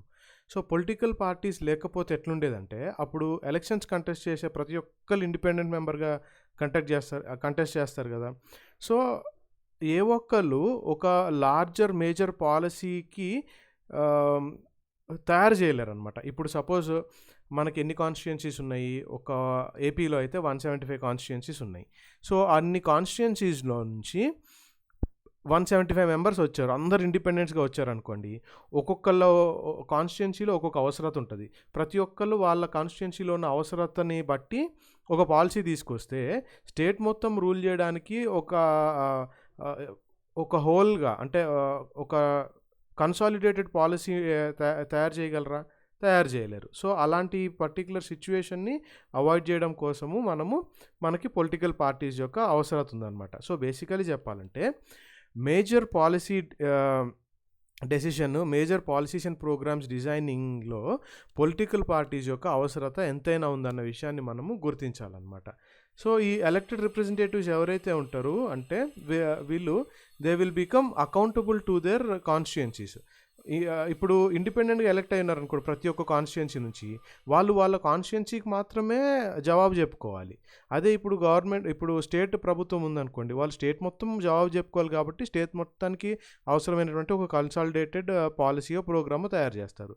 ఇండిపెండెంట్‌గా ఎలక్ట్ అయ్యి ఉంటే వాళ్ళ కాన్స్టిట్యుయెన్సీ వరకు సరిగ్గుంటే సరిపోతది అని అనుకోని కాన్స్టిట్యుయెన్సీకి ఒక పాలిసీ తీసుకొస్తారనమాట. సో, అలాంటప్పుడు అలాంటి స ఆ అంటే ఆ పద్ ఆ విష ఆ విధంగా ఒక కంట్రీని నడపడం చాలా కష్టం గాబట్టి, మనకి పొలిటికల్ పార్టీస్ యొక్క అవసరత ఉందనమాట. సో, ప్రాక్టికల్ రీజన్స్ గూడా ఉన్నాయన్న విషయాన్ని మీరు గ్రహించాలి. సో, మీరన్నట్టు పొలిటికల్ పార్టీస్ లేకుండానే 2 గ్రూప్స్‌గా ఉంటే ఎట్లా ఉంటదో చూద్దాం. యూజువల్లీ విలేజెస్‌లో ఇప్పుడు ఎట్లా జరుగుతదంటే పొలిటికల్ పార్టీస్ ఉండవు. సర్పంచ్ ఎలక్షన్స్‌లో గాని, ఎక్కడైనా గాని. ఏం జేస్తారు అనంటే విలేజెస్ ఒక 2 గ్రూప్స్‌గా, 2 ఫ్యాక్షన్స్‌గా డివైడ్ అయితారు. లేదా 2, 3 ఎన్నైతే అన్ని. డివైడ్ అయిన తర్వాత వాళ్ళొక ప్యానెల్ పెడతారనమాట. ఆ ప్యానెల్ ఆఫ్ క్యాండిడేట్స్ ఆహ్, వాళ్ళని ఏ క్యాండిడేట్‌ని ఎన్నుకోవాలి, ఏంటి అనేది డిసైడ్ జేస్తారు. అక్కడ పొలిటికల్ పార్టీస్ లేవు. కాపోతే పొలిటికల్ పార్టీస్ చేసే పనే గదా! వాళ్ళు జేసేది అక్కడ గూడా. అక్కడుండే గ్రూప్స్‌కి, ఫ్యాక్షన్స్‌కి పేర్లు లేవు అంతే. కాపోతే పొలిటికల్ పార్టీస్ చేసే పనే చేస్తా ఉంటారు. సో, అందుకని ప్రాక్టికల్ పర్పస్‌కి గూడా పొలిటికల్ పార్టీస్ ప్రతి ఒక్క కంట్రీలో మీరు చూస్తా ఉంటారు. అవసరత ఉంది కూడా అనే విషయాన్ని ఇక్కడ గ్రహించాలన్నమాట. సో, ఇంకోటి ఇంపార్టెంట్ ఏంటంటే పొలిటికల్ పార్టీస్ ఏ ఏ మనకి పెరుగుతా వస్తున్నాయి. అంటే పొలిటికల్ పార్టీస్ డెమోక్రసీలో ఉండడం ఎంత ఇంపార్టెంట్ అని ఎందుకయింది అనంటే, ఒక రిప్రజెంటేటివ్ డెమోక్రసీగా అంటే ప్రజాప్రతినిధులు ప్రాతినిధ్యం వహించేటువంటి ఒక ప్రజాస్వామ్య వ్యవస్థ మనకి డెవలప్ అయింది కాబట్టి, అందులో మనకి పొలిటికల్ పార్టీస్ యొక్క ఇంపార్టెన్స్ పెరిగిందనమాట. అంటే పొలిటికల్ పార్టీస్‌కి, రిప్రజెంటేటివ్ డెమోక్రసీస్‌కి లింక్ ఉందన్న విషయాన్ని ఇక్కడ గ్రహించాలి మీకు. మనం చూసినట్టు large societies need representative democracy. అంటే ప్రాతినిధ్యం వహిస్తున్న ప్రజాస్వామ్య వ్యవస్థలు మనకు అవసరం కదా! ఇప్పుడు ఒక ఎమ్మెల్యే ఉన్నాడంటే ఆయన ఒక కాన్స్టిట్యుయెన్సీకి ప్రాతినిధ్యం వహిస్తాడు. ఎంపీ ఉన్నాడంటే ఒక ప్రాతినిధ్యం వహిస్తాడు. తర్వాత రాజ్యసభలో ఉన్నారంటే వాళ్ళు ఒక స్టేట్‌కి రిప్రజెంటేటివ్స్. సో, ఇట్లా రిప్రజెంటేటివ్‌గా ఉన్నప్పుడు ఏంటంటే వాళ్ళకి రెస్పాన్సిబిలిటీస్ ఉంటాయి. ఆన్సర్ చేసుకునేటువంటి ఒక బాధ్యత ఉంటదనమాట. ఈ సొసైటీస్ ఎప్పుడైతే పెద్దగా అయిపోయి ఇదిగో చూడండి became large and complex societies అయిపోయినాయో అప్పుడు needed for some agency to gather different views on various issues and to present these to the government. So, ఎప్పుడైతే ఈ సొసైటీస్ పెద్దగా పెరిగిపోయి కాంప్లెక్సిటీ పెరిగిపోయిందో అప్పుడు వేరు విషయాలు, వేరు వ్యూస్ ఆలోచనలు ఏవైతే ఉంటాయో వేరియస్ ఇష్యూస్ వీటన్నిటినీ గవర్నమెంట్ ముందు ఉంచే ఒక అవసరత మనకు వచ్చింది అన్న విషయాన్ని ఇక్కడ మనకి క్లియర్గా మెన్షన్ చేస్తున్నాడు అనమాట. సో, ఆ విధంగా ఈ ఏం చేసేవాళ్ళంటే to bring various representatives together వేరు రిప్రజెంటేటివ్స్‌ని ఒక దగ్గర తీసుకొచ్చి వాళ్ళకి ఒక రెస్పాన్సిబుల్ గవర్నమెంట్‌గా ఫార్మ్ చేయాలి అన్న ఒక రీజన్ కోసం మనకి పొలిటికల్ పార్టీస్ ఫార్మ్ అయినాయి. అంటే ఒక్కొక్క కమ్యూనిటీ లేకపోతే ఒక్కొక్క కాన్స్టిట్యుయెన్సీని రిప్రజెంట్ చేస్తే వాళ్ళందరూ ఒక పార్టీ యొక్క ఐడియాలజీని, పాలిసీస్‌ని బేస్ చేసుకొని ఒక కాన్స్టిట్యుయెన్సీ నుంచి నుంచుంటే, ఆ పార్టీ నుంచే ఎలక్ట్ అయినటువంటి రిప్రజెంటేటివ్స్ అందరూ కలిసి ఒక గవర్నమెంట్‌గా ఫార్మ్ అయినప్పుడు అదొక రెస్పాన్సిబుల్ గవర్నమెంట్‌గా ఉంటది అన్న విషయాన్ని మనకిక్కడ క్లియర్‌గా చెప్తున్నాడనమాట. సో, అది మీనింగ్ అంతా. సో, వాళ్ళకేంటంటే they needed a mechanism to support or restrain the government, make policies justify or oppose them. So, అపోజిషన్‌కొచ్చే విషయానికి ఏమవుతది అనంటే వీళ్ళకి అపోజిషన్ పార్టీస్ యొక్క మెయిన్ ఎయిమ్ ఏంటి? రూలింగ్‌లో ఎవరున్నారో వాళ్ళని విమర్శించడము, క్రిటిసైజ్ చేయడము, వాళ్ళు చేసే తప్పులేమన్నా ఉంటే ప్రజల్లోకి తీసుకెళ్ళడం అనమాట. సో, ఈ పర్టిక్యులర్ విషయంలో వాళ్ళకి సపోర్ట్ కావాలి. అపోజిషనోళ్ళకి సపోర్ట్ కావాలి. గవర్నమెంట్ చేత వాళ్ళనుకున్న పాలిసీస్ కంటే మెరుగైన పాలిసీస్ చేపించాలి అనంటే వీళ్ళకి కూడా అపోజిషన్ వాళ్ళకి కూడా కొంతవరకు సపోర్ట్ అవసరము. లేదా ప్రజల్లో మొబిలైజేషన్, పబ్లిక్ సపోర్ట్ అవసరం అనమాట. సో, ఇలాంటి విషయాల్లో కూడా పొలిటికల్ పార్టీస్, అపోజిషన్‌లో కూడా పొలిటికల్ పార్టీస్ యొక్క ఇంపార్టెన్స్ ఈ విధంగా ఉంటదన్న విషయాన్ని మనం గ్రహించాలన్నమాట. సో, మనం ఇక్కడ ఏం చెప్పుకోవచ్చు? Parties are necessary condition for a democracy. అంటే ఒక ప్రజాస్వామ్య వ్యవస్థ సమర్థవంతంగా వ్యవహరించబడాలి అనంటే మనకి పొలిటికల్ పార్టీస్ అవసరం అన్న విషయాన్ని మీరు ఇక్కడ గమనించాలన్నమాట. So, how many parties should we have? ఎన్ని పార్టీస్ ఉండాలి మనకు అనేది ఇప్పుడు మెయిన్ క్వశ్చన్ అనమాట. మనకి ఇన్ డెమోక్రసీ ఒక ప్రజాస్వామ్య వ్యవస్థలో ఏ గ్రూప్ అయినా ఎవరైనా పొలిటికల్ పార్టీస్ ఫామ్ చేసుకోవచ్చు. ఎలక్షన్స్ వచ్చేటప్పటికి ఎన్ని పొలిటికల్ పార్టీస్ పుట్టుకొస్తాయో మనందరికీ తెలిసిన విషయమే. ఎవరైనా పొలిటికల్ పార్టీ స్టార్ట్ చేయొచ్చు. సో మనకి మోర్ దెన్ 750 పార్టీస్ని election commission of India register చేసిందనమాట. చూసారా ఎన్ని పార్టీస్ ఉన్నాయో. సో కానీ ప్రతి పార్టీలో పార్టీ ఉన్న ప్రతి ఒక్కరు సీరియస్గా ఎలక్షన్స్ కండక్ట్ చేస్తారని ఏం లేదు. సో అందుకనే మేజర్ పొలిటికల్ పార్టీసే మనకి వినిపిస్తూ ఉంటాయి. ఈ చిన్న చిన్న పార్టీలు కొన్ని కనిపించవు అనమాట. సో మేజర్ పార్టీస్ ఎఫెక్టివ్గా పనిచేసే పార్టీస్ కూడా ఎన్ని అవసరం అనేది మనకి ఇక్కడ ఉన్నటువంటి క్వశ్చన్ అనమాట. కొన్ని కంట్రీస్లో there is only one party system. ఆ ఒక్క పార్టీయే గవర్నమెంట్ ఫామ్ చేయడానికి, గవర్నమెంట్ రన్ చేయడానికి అలా ఉంటుంది అనమాట. సో ఆ పార్టీ సిస్టమ్ మనం ఎక్కడ ఎక్కువ చూస్తూ ఉంటాము అని అంటే చైనాలో చూస్తూ ఉంటాం. సో ఈ ఎగ్జాంపుల్స్ ఇవంతా చదవండి. మీరు చదివితే మీకు వాటి యొక్క పొలిటికల్ పార్టీస్ యొక్క ఇంపార్టెన్స్, తర్వాత ఎటువంటి చేంజెస్ తీసుకురాగలవు ఒక పాజిటివ్ సెన్స్లో అర్థం చేసుకోవచ్చు మీరు. So China only has one communist party అన్న విషయాన్ని 9th క్లాస్లో చదివారు కదా. సో చైనాలో ఒకటే పార్టీ ఉంది ప్రస్తుతానికి రూలింగ్లో. కానీ లీగల్గా చెప్పాలంటే వాళ్ళు అక్కడ పొలిటికల్ పార్టీస్ ఫ్రీగా ఫామ్ చేసుకొని ఇంకో పొలిటికల్ పార్టీ పెట్టుకోవచ్చు. కాకపోతే వాళ్ళకు ఉన్నటువంటి ఎలక్టోరల్ సిస్టమ్ ఏంటి అని అంటే ఫ్రీగా కాంపిటీషన్ అంటే పోటీతత్వం ఉండేటువంటి ఒక ఎలక్షన్ సిస్టమ్ని వాళ్ళకి అక్కడ లేదనమాట. ఫ్రీగా ఎలక్షన్స్ కండక్ట్ చేసుకొని కాంపిటేటివ్ స్పిరిట్తో పోటీ చేసేటువంటి తత్వం లేదు. కాబట్టి వాళ్ళకి ఎప్పటికీ వన్ పార్టీ సిస్టమే ఉంటుంది అనమాట. సో వన్ పార్టీ సిస్టము మనకి డెమోక్రటిక్ ఆప్షన్ కాదు. ఇండియాలో ఒకటే పార్టీ సిస్టమ్ ఉందంటే, మరి ముఖ్యంగా మనకున్న డైవర్సిటీస్లో ఎన్ని రకాల డైవర్సిటీస్ ఉన్నాయో మనం ఆల్రెడీ చాలాసార్లు డిస్కస్ చేసాం. ఇప్పటికీ అన్ని డైవర్సిటీస్ ఉన్నప్పుడు మనకి వన్ పార్టీ సిస్టము పనికిరాదనమాట. So any democratic system must allow అట్లీస్ట్ 2 పార్టీస్. ఒక నిజమైనటువంటి ప్రజాస్వామ్య వ్యవస్థ 2 మేజర్ పార్టీస్ ఉండేలాగా కాన్స్టిట్యూషన్లో కల్పించాలన్నమాట. ఎందుకు? ఎలక్షన్స్ కంపీట్ చేయడానికి. ఎప్పుడైతే పోటీతత్వం ఉంటుందో అప్పుడే ఇప్పుడున్న పొజిషన్ కంటే ఇంకా మెరుగ్గా చేయాలి అన్నటువంటి ఉద్దేశం ఉంటుంది. కాబట్టి ఒక fair means of competitive spirit ఉంటుంది. కాబట్టి పార్టీలోకి వచ్చిన వాళ్ళు ఇంకా బాగా చేయాలనే ఒక తపన ఉంటుంది అనమాట. సో అందుకొరకు మనకి అట్లీస్ట్ 2 పార్టీస్ ఉండాలి మంచి డెమోక్రసీ ఫంక్షనింగ్ కోసం అన్న విషయం ఇక్కడ మెన్షన్ చేస్తున్నాడు. ఇంకొన్ని కంట్రీస్లో ఏంటంటే 2 మెయిన్ పార్టీస్ ఉంటాయి. ఆల్రెడీ చెప్పాం కదా, యూఎస్ఏ ఎగ్జాంపుల్ చెప్పాను. మన ఇండియాలో కూడా ఎన్డీఏ, యూపీఏ అని ఉంటాయి. సో ఇక్కడ మనము అర్థం చేసుకోవాల్సిన విషయం ఏంటి అని అంటే చాలా పార్టీస్ ఉంటాయి కానీ మేజర్గా 2 కనిపిస్తాయి. ఇండియాలో ఇప్పుడు కాంగ్రెస్ ఉంది, బీజేపీ ఉంది, స్టేట్ పార్టీస్ వైసీపీ ఉన్నాయి, టీఆర్ఎస్ ఉంది, తెలుగుదేశం ఉంది, సిపిఐ ఉంది, తర్వాత తృణమూల్ కాంగ్రెస్ ఉంది, మహారాష్ట్రలో ఎంఎన్ఎస్ ఉంది, అట్లా కర్ణాటకలో ఇంకొక పార్టీస్ ఉన్నాయి, తర్వాత బీఎస్పీ ఉంది, ఎస్పీ, ఇట్లా ఇన్ని పార్టీస్ ఉన్నాయి. కానీ మనకి నేషనల్ లెవెల్లో పార్లమెంట్లో వచ్చేటప్పటికి యూపీఏ, ఎన్డీఏ ఈ 2 ఉంటాయి అన్నమాట. అంటే 2 మెయిన్ పార్టీస్ ఉంటాయి. ఎవరైతే ఈ మిగిలిన పార్టీస్ అన్ని కంటెస్ట్ చేస్తాయో వాళ్ళు they can become part of one of these 2, లేకపోతే సపరేట్గా ఉండొచ్చు అనమాట. మనకి ఈ 2 పార్టీ సిస్టమ్ ఎక్కడ ఎక్కువ కనిపిస్తుంది అంటే యునైటెడ్ స్టేట్స్లో, తర్వాత యునైటెడ్ కింగ్డమ్లో కనిపిస్తూ ఉంటాయి అన్నమాట.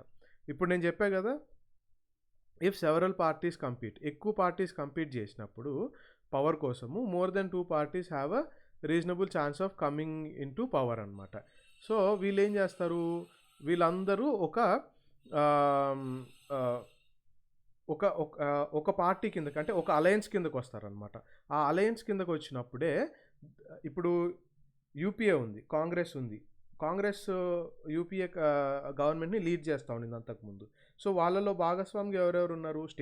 స్టేట్స్లో గెలిచినటువంటి కాంగ్రెస్ పార్టీస్ ఉన్నాయి, తర్వాత డిఎంకే వాళ్ళ మిత్రపక్షము, ఇంకొన్ని పార్టీస్ వాళ్ళ మిత్రపక్షంగా ఉన్నాయి అన్నమాట. ఎన్సీపీ వాళ్ళ మిత్రపక్షము అట్లా ఉన్నాయి.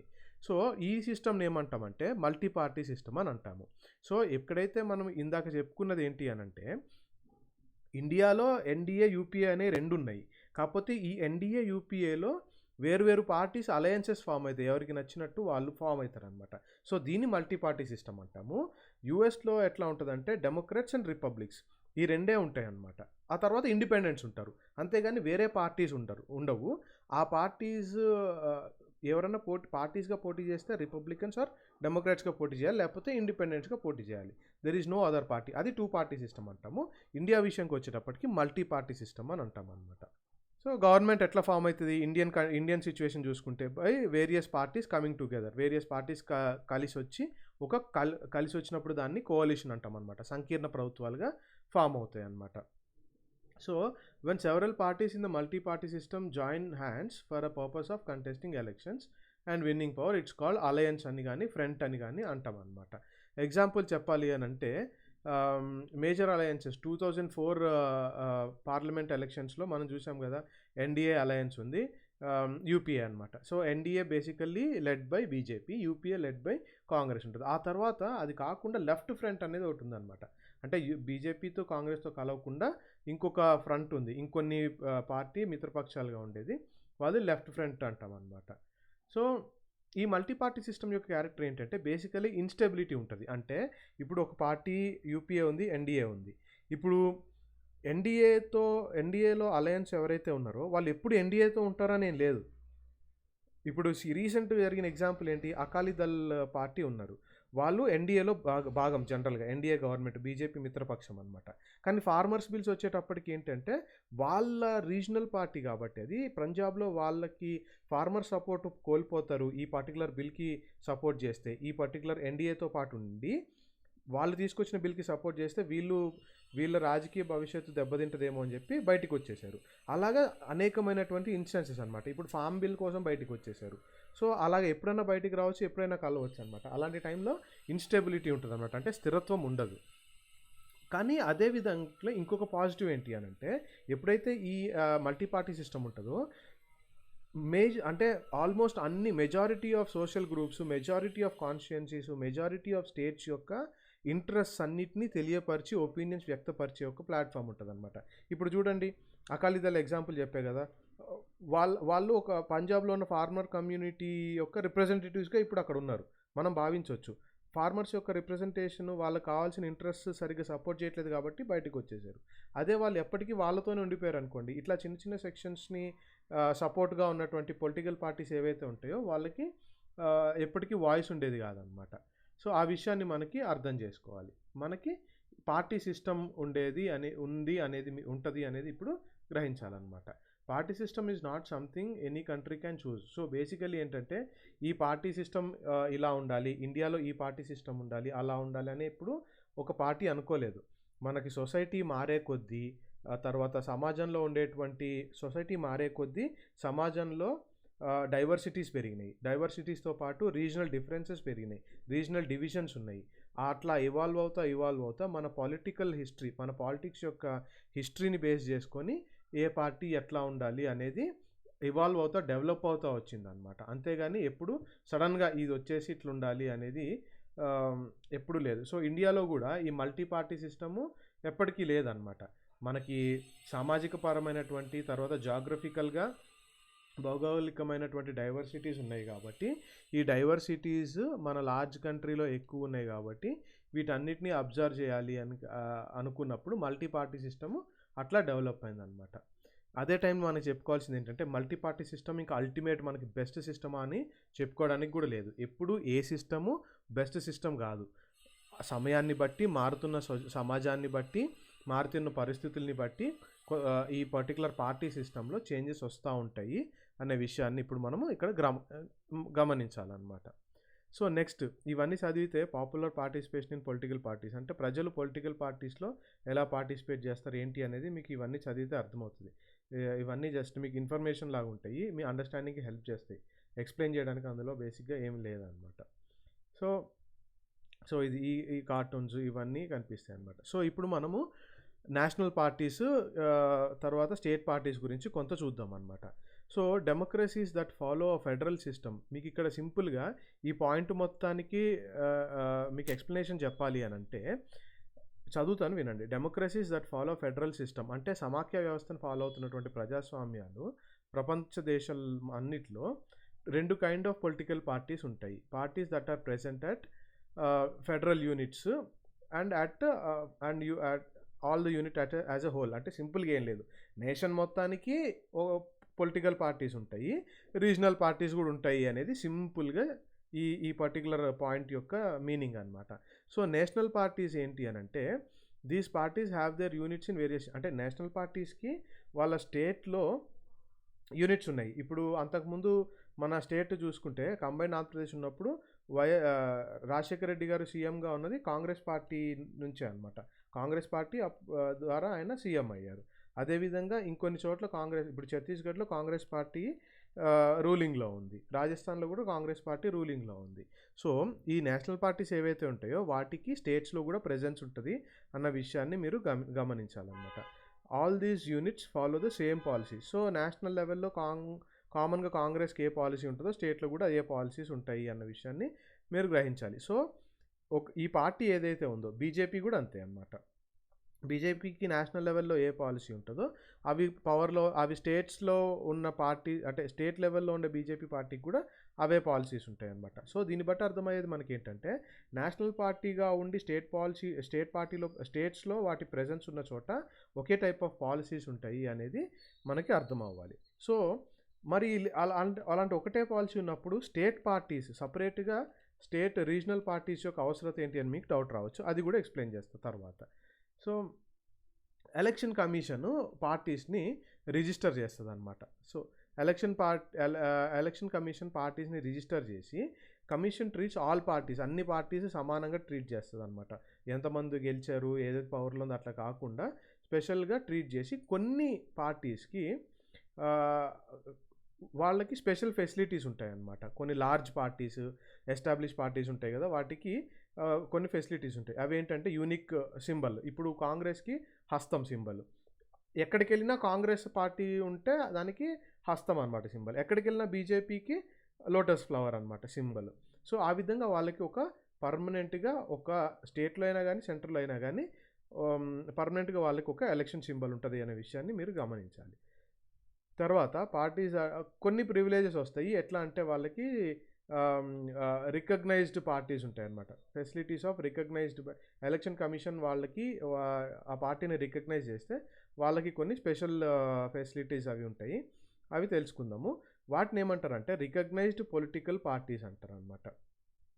సో ఎలక్షన్ కమిషన్ ఏం చేస్తుంది అని అంటే, ఒక డీటెయిల్డ్ క్రైటీరియా వేస్తుంది.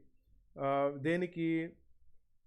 ఒక పార్టీ రికగ్నైజ్డ్ పొలిటికల్ పార్టీగా ఉండాలి అని అంటే ఆ పార్టీకి కొన్ని క్రైటీరియా పెట్టింది అనమాట. ఎట్లా అంటే అది ఆ party that secures at least 6% of total votes in an election to legislative assembly of a state and wins at least 2 seats in registered state party. అంటే ఇప్పుడు ఒక పార్టీ ఉంది, ఒక పొలిటికల్ పార్టీ ఒక స్టేట్లో 6%, కనీసం 6% ఓట్లు గెలిచి ఉండాలి.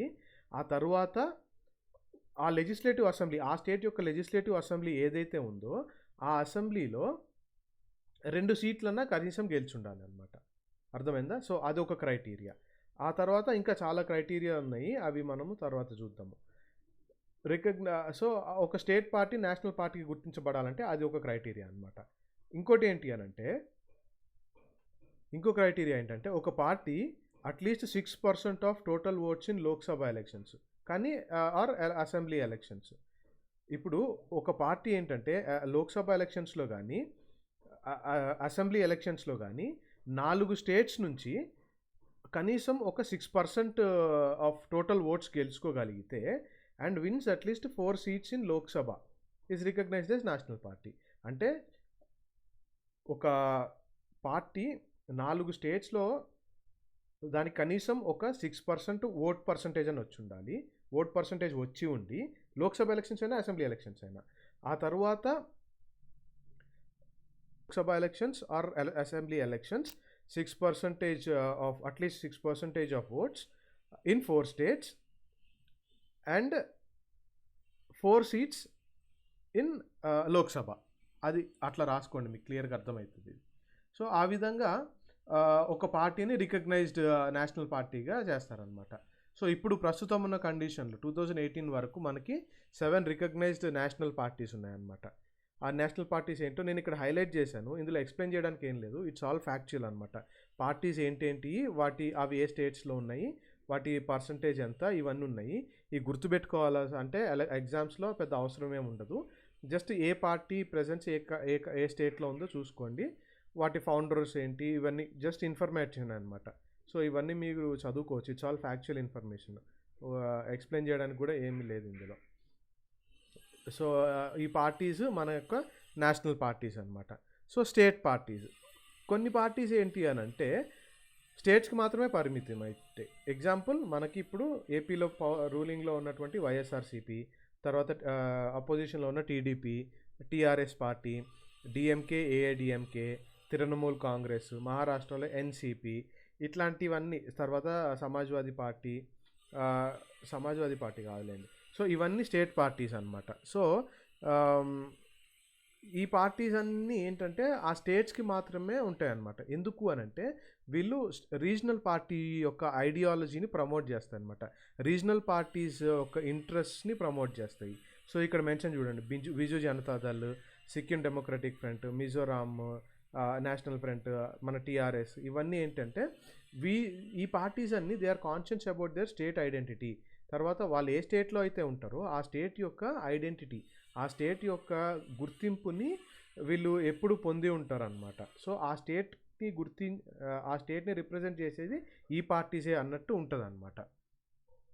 సో రీజనల్ పార్టీస్ యొక్క నంబరు, స్ట్రెంత్ పెరుగుతూ వచ్చింది అని అనమాట చాలా వరకు. అందుకనే మనకి పార్లమెంట్లో అనేకమైనటువంటి పార్టీస్ నుంచి డిఎంకే నుంచి ఎంపీలు ఉన్నారు, వైఎస్ఆర్సీపీ నుంచి ఎంపీస్ ఉన్నారు, టీఆర్ఎస్ నుంచి ఎంపీస్ ఉన్నారు, ఎన్సీపీ నుంచి ఎంపీస్ ఉన్నారు, తృణమూల్ కాంగ్రెస్ నుంచి ఎంపీస్ ఉన్నారు. ప్రతి రీజనల్ పార్టీ నుంచి కూడా ఎంపీస్ లోక్సభలో ఉన్నారనమాట. సో ఇది ఇలా ఉండడం వల్ల ఏమవుతుందంటే స్టేట్ ఇంట్రెస్ట్ని నేషనల్ లెవెల్లో ప్రమోట్ చేసి స్టేట్కి మంచి జరిగేలాగున రీజనల్ లెవెల్లో మంచి పాలసీస్ సెంటర్ కేటాయించేలాగున ఒత్తిడి తీసుకురావచ్చు అనమాట. So no one national party is able to secure on its own a majority in Lok Sabha until 2014 వరకు ఒకటే నేషనల్ పార్టీకి ఎప్పటికీ లోక్సభలో కంప్లీట్ మెజారిటీ రాలా. ఆ తర్వాతే వచ్చింది బీజేపీకి. అంతేగాని అంటే దీన్ని బట్టి ఏమర్థమైంది, అప్పుడు ఉన్నటువంటి మేజర్ పార్టీ నేషనల్ పార్టీ ఏదైతే ఉందో వాళ్ళు స్టేట్లో ఉండే పార్టీస్ తో కోalitionలో సంకీర్ణ ప్రభుత్వాలుగా ఉన్నారనమాట. They are compelled to form alliances. అలాంటి సిచ్యువేషన్లో అలయన్సెస్ ఖచ్చితంగా ఫామ్ అవ్వాల్సింది వచ్చేదన్నమాట. అప్పుడు 1996లో సిచ్యువేషన్ చూసుకుంటే nearly every one of the state parties has got an opportunity to be part of one or the other national లెవెల్లో స్టేట్లో ఉన్న కనీసం ఒక పార్టీ, దాదాపు ఒక పార్టీకి ఖచ్చితంగా ప్లేస్ ఉండిందన్నమాట సెంట్రల్ గవర్నమెంట్లో. సో ఇది ఇలా ఉండడం వల్ల దేనికి మనకి హెల్ప్ అవుతుంది అని అంటే కాంట్రిబ్యూటింగ్ టువర్డ్స్ స్ట్రెంథనింగ్ ఫెడరలిజం. అంటే మన ఇండియా యొక్క సమాఖ్య వ్యవస్థని మనం బలపరుస్తున్నాము, అదేవిధంగా ప్రజాస్వామ్య వ్యవస్థను కూడా మనం బలపరుస్తున్నాం అనమాట. అందుకనే మన ఇండియా యొక్క ఫెడరల్ సిస్టమ్ బలంగా ఉండాలి, డెమోక్రసీ బలంగా ఉండాలి అనుకున్నప్పుడు ఏ ఒక్క పార్టీకి నేషనల్ లెవెల్లో కంప్లీట్ మెజారిటీ రానప్పుడు ఏంటంటే ఫెడరల్ పార్టీసు స్టేట్ పార్టీస్తో ఖచ్చితంగా కొలాబరేట్ అవుతాయి కాబట్టి స్టేట్ ఇంట్రెస్ట్ ఖచ్చితంగా ప్రమోట్ చేస్తాయి. ఇది జనరల్గా డెమోక్రసీ కానీ పాలిటిక్స్లో కొంచెం పెద్దవాళ్ళు మెన్షన్ చేసే విధానం అనమాట. ఏదైనా ఒక్క పార్టీకి వచ్చేస్తే ఆ పార్టీకి నచ్చింది చేసుకుంటా పోతుంది, రీజనల్ పార్టీస్ని పట్టించుకోదు, తర్వాత ఇంకొన్ని మిగతా పార్టీస్ అపోజిషన్లో ఉండి స్టేట్స్లో రూల్ చేసే పార్టీస్ని పట్టించుకోదు అనే ఒక ఒపీనియన్, వాదన ఉందన్నమాట. సో ఈ మ్యాప్ చూస్తే మీకు అర్థమవుతుంది ఏ స్టేట్లో ఏ రీజనల్ పార్టీస్ ఉన్నాయి, వాటి రోల్ ఏంటి, అవన్నీ చూడాలి. ఆమ్ ఆద్మీ పార్టీ కూడా రీజనల్ పార్టీ అనమాట. సో ఈ విధంగా స్టేట్స్లో ఉన్నటువంటి రీజనల్ పార్టీస్ ఏంటేంటియో మనకి అర్థమవుతుంది ఇక్కడ. ఇప్పుడు రాజకీయ పార్టీలకి ఉన్నటువంటి సవాళ్ళు ఏంటి, ఛాలెంజెస్ టు పొలిటికల్ పార్టీస్, వాళ్ళకు ఉన్నటువంటి మేజర్ ఛాలెంజెస్ ఏంటో మనం ఇప్పుడు డిస్కస్ చేద్దాం. పొలిటికల్ పార్టీస్ ఎదుర్కొనేటువంటి ఛాలెంజెస్ ఎట్లుంటాయి అని అంటే మనకు తెలిసిందేంటి, political parties are most visible face of democracy అనే విషయం ఇప్పటిదాకా మనకు అర్థమైంది. ఎందుకంటే ఒక కంట్రీ డెమోక్రటిక్ కంట్రీ అని చూసినప్పుడు ఫస్ట్ థింగ్ అలా కనిపించేది there is multi party system, two party system అలా కనిపిస్తూ ఉంటుంది అనమాట. సో న్యాచురల్గా ఈ సిచ్యువేషన్లో ఏమవుతుంది అని అంటే ఏ పార్టీ అయితే గవర్నమెంట్లో ఉంటుందో, రూలింగ్లో ఉంటుందో ఆ పార్టీ ఏదన్నా తప్పులు చేస్తే గవర్నమెంట్‌లో ఉన్నప్పటికీ గానీ, గవర్నమెంట్ తప్పు చేసిందంటే ఆ పార్టీ యొక్క పాలిసీస్ తప్పు అనే ఒక క్రిటిసిజం ఎక్కువగా ఉంటదనమాట. సో, వర్కింగ్ ఆఫ్ డెమోక్రసీలో అది చాలా కామన్ అనమాట. సో, ఎప్పుడన్నా రూలింగ్ పార్టీలో ఒక గవర్నమెంట్ సరిగ్గా పనిచేయట్లేదు అని అనుకున్నారనుకో, సో, ఏ పార్టీ అయితే ఉందో ఆ పార్టీని ఎక్కువ క్రిటిసైజ్ చేస్తా ఉంటారు. తర్వాత ఏదైనా ఫెయిల్యూర్ ఆఫ్ పాలిసీస్ వస్తే దాన్ని క్వెషన్ చేస్తా ఉంటారు. సో, ఫంక్షనింగ్ ఏదైనా తేడా వస్తే ఆ పార్టీని క్రిటిసైజ్ చేస్తా ఉంటారు. రిజైన్ చేసేసేయమంటా ఉంటారు. మళ్ళీ ఎలక్షన్స్ పెట్టమంటా ఉంటారు. సో, ఇదంతా మనం చూసిందే. సో, ఈ క్రమంలో పొలిటికల్ పార్టీస్ ఏంటి అనంటే, వాళ్ళు ఒక 4 మేజర్ ఛాలెంజెస్ ఎదుర్కొంటా ఉంటారనమాట. అందులో ఫస్ట్ ఛాలెంజ్ ఏంటి అనంటే, ల్యాక్ ఆఫ్ ఇంటర్నల్ డెమోక్రసీ. అంటే ఎగ్జాంపుల్ చెప్పాలంటే, ఇప్పుడు సపోజ్ మనము పొలిటికల్ డెమోక్రసీ గురించి మాట్లాడుకున్నప్పుడు ప్రతి ఒక్క వ్యక్తికి ఒక ఓట్ ఉంటది. ఆ ఓట్‌కి ఒక వాల్యూ ఉంటది. సో, మనము ప్రజాప్రతినిధుల్ని ఎన్నుకుంటా ఉంటాము. కానీ ఈ పార్టీ లోపల, ఇంటర్నల్ పార్టీ లోపల ఏంటి అనంటే, ఒక వ్యక్తి పలానా కాన్స్టిట్యుయెన్సీ నుంచి వ్యక్తికి టికెట్ ఇవ్వాలి, లేదా పార్టీ పోస్ట్ ఇవ్వాలి అని అనుకున్నారనుకోండి. అందులో ఆ పార్టీలో ఉన్నటువంటి మెంబర్స్ ఓటింగ్ ద్వారా అట్లా ఎన్నుకోబడరనమాట.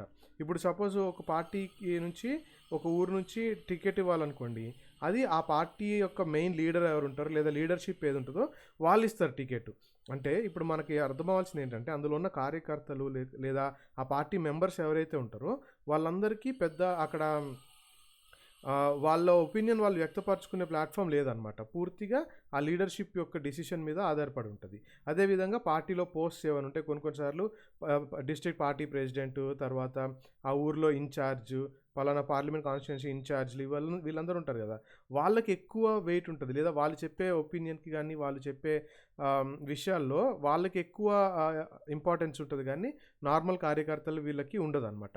సో, బేసికల్‌గా చెప్పేది ఏంటి అనంటే, మన దేశంలో ఫాలో అవుతున్న డెమోక్రసీ, ప్రజాస్వామ్య వ్యవస్థ ఏదైతే ఉందో అది పార్టీలో కనిపియదు.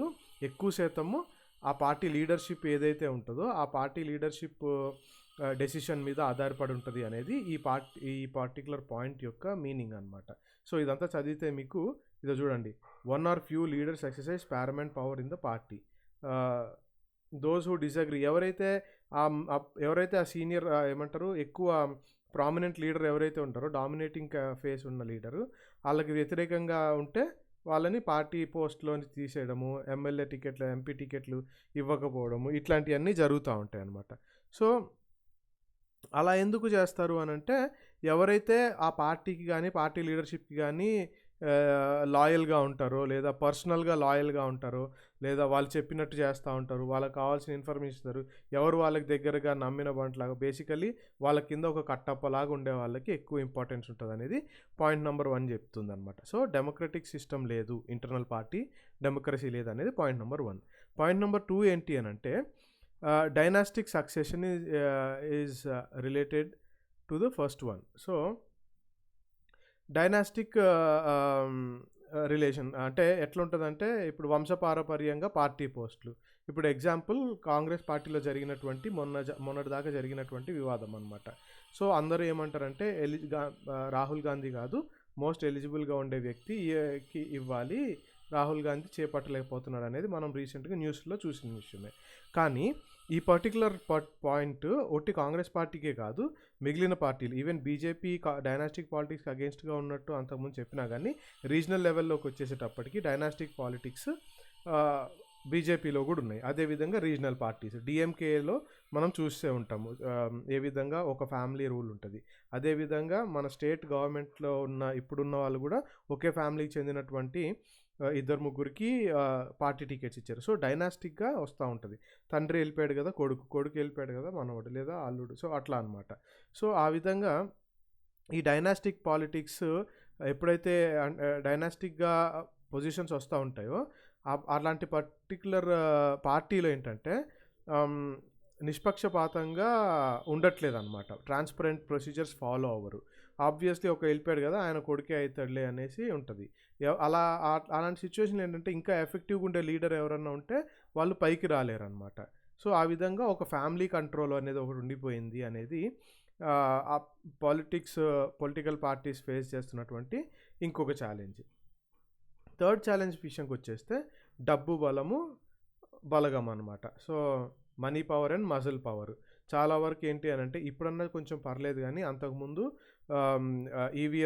ఈవీఎంస్ రాకముందు బ్యాలెట్ పేపర్స్‌ని ట్యాంపర్ చేసేవాళ్ళు. తర్వాత వాళ్ళ మనుషుల్ని లేదా కొంత పవర్‌ఫుల్ పీపుల్‌ని గూండాలను పెట్టించి రిగ్గింగ్ ఓట్స్ రిగ్ చేసేవాళ్ళు. సో, ఆ విధంగా ఉండేదనమాట. తర్వాత డబ్బులు పంచేయడము. సో, ఎలక్షన్ కమిషన్ ఏ విధంగా రెస్పాండ్ అయిందో చూశారు కదా! చాలా స్ట్రిక్ట్ అయిందనమాట. టీఎన్ శేషన్ గారు ఎలక్షన్ కమిషనర్‌గా ఉన్న తర్వాత చాలా స్ట్రిక్ట్‌గా ఫాలో అయ్యారనమాట. సో, మనీ పవర్ ఎక్కువ పని చేయకుండా. ఎంత చేసినప్పటికీ మళ్ళీ పని చేస్తుందనుకోండి. సో, ఆ విధంగా మజిల్ అండ్ మనీ పవరు ప ఎలక్షన్స్‌లో పనిచేస్తూ ఉంటదనమాట. అందుకని ఏమవుతదంటే కొన్ని పార్టీస్‌కి ఏంటంటే చాలామంది రిచ్ పీపుల్ ఎవరైతే ఉంటారో, రిచ్ కంపెనీస్ వీళ్ళందరూ ఫండ్స్ ఇస్తా ఉంటారనమాట. సో, అందుకనే ఎలక్షన్ క్యాంపెయినింగ్‌కి, ఎలక్షన్స్ అప్పుడు చాలామంది ఈ పెద్ద పెద్ద కంపెనీస్ వాళ్ళకి గవర్నమెంట్‌కి అంటే పొలిటికల్ పార్టీస్‌కి డబ్బులిచ్చి వాళ్ళు పదవిలోకి వచ్చిన తర్వాత వీళ్ళు మేలులు పొందుకోవాలని చూస్తారు. సో,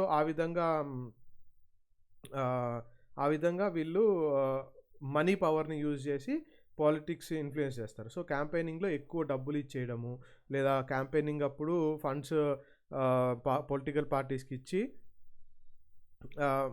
వాళ్ళ బేస్ పెంచుకోవడం. ఎక్కువ ఖర్చు చేసుకుంటే ఎక్కువ క్యాంపెయినింగ్ చేయొచ్చు కదా! అట్లా అనమాట. లేదా డబ్బులు పంచేసేయడము. సో, వాటన్నిటికి పనికొస్తది కాబట్టి రిచ్ పీపుల్ కూడా ఇన్‌ఫ్లుయెన్స్ చేస్తా ఉంటారనమాట. సో, మనీ ఇన్‌ఫ్లుయెన్స్ కూడా ఉందనమాట. ఇంకొన్ని కేసెస్‌లో ఏంటంటే party support criminals. So, basically criminalization of politics, politicisation of criminals అనే ఒక లార్జర్ కాన్సెప్ట్ కిందకి వస్తదనమాట. సో, కొన్ని సిట్యుయేషన్స్‌లో ఇప్పుడు రీసెంట్‌గా సుప్రీంకోర్టు జడ్జ్‌మెంట్ కూడా ఇచ్చింది. కొంతమంది ఎమ్మెల్యేలు, ఎంపీల మీద పెద్ద పెద్ద కేసులున్నాయి.